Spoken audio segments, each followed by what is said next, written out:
Le stoïcisme est une école de philosophie qui a émergé en Grèce au IIIe siècle avant notre ère et qui a prospéré pendant l'Empire romain. Cette philosophie se concentre sur la vertu, la raison et le contrôle de soi, offrant des outils pratiques pour faire face aux défis de la vie quotidienne.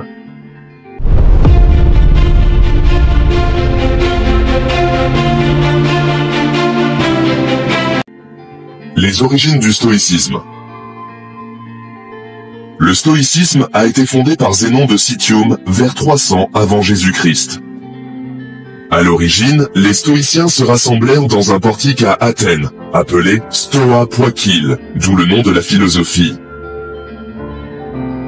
Au fil du temps, cette école de pensée a évolué à travers plusieurs phases, notamment le stoïcisme ancien, le stoïcisme moyen et le stoïcisme romain, qui est le plus connu aujourd'hui.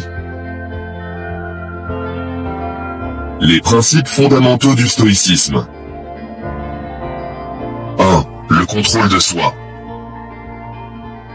Le stoïcisme enseigne que les individus doivent se concentrer sur ce qu'ils peuvent contrôler et accepter ce qui échappe à leur influence.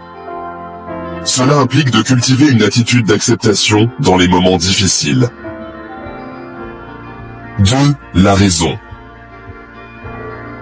La raison est au cœur du stoïcisme. Les stoïciens croient que la raison doit guider nos actions et nos émotions. Ils encouragent la réflexion critique et l'étude de soi, pour développer une compréhension plus profonde du monde. 3. La vertu. La vertu est considérée comme le seul véritable bien.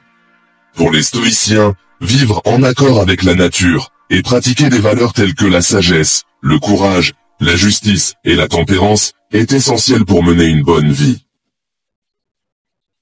3. L'indifférence aux biens externes. Les stoïciens affirment que les richesses, la santé et les autres plaisirs matériels ne sont pas ce qui importe réellement dans la vie. L'essentiel est d'atteindre la paix intérieure par la vertu et la compréhension. Les principaux philosophes stoïciens. 1. Sénèque.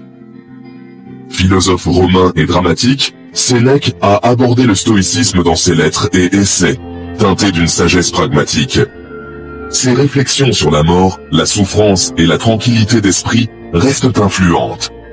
Dans ses lettres à Lucilius, il aborde la façon de vivre une vie vertueuse face aux adversités.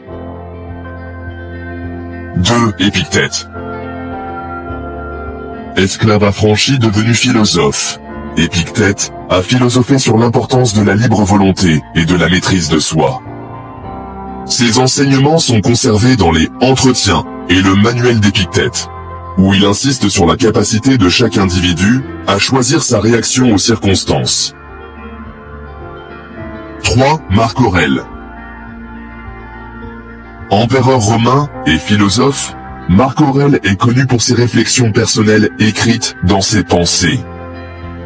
Ses écrits, centrés sur l'autodiscipline, l'humilité et la compréhension du monde, montrent comment il a appliqué les principes stoïciens à sa vie quotidienne et à sa position de leader.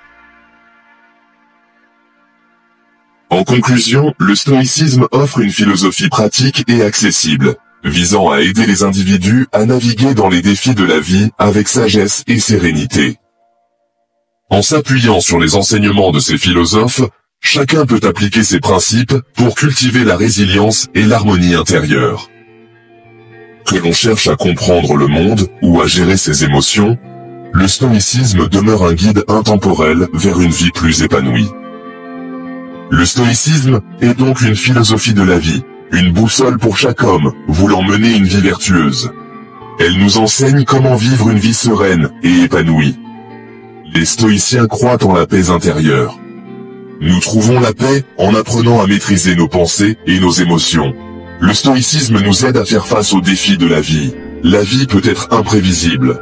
Nous sommes confrontés aux difficultés et au stress. Le stoïcisme nous donne des outils pour y faire face. Il nous enseigne à nous concentrer sur ce que nous pouvons contrôler. Nous pouvons contrôler nos réactions et nos choix. Le stoïcisme offrait une voie pour vivre une vie vertueuse. Il mettait l'accent sur la logique et la raison.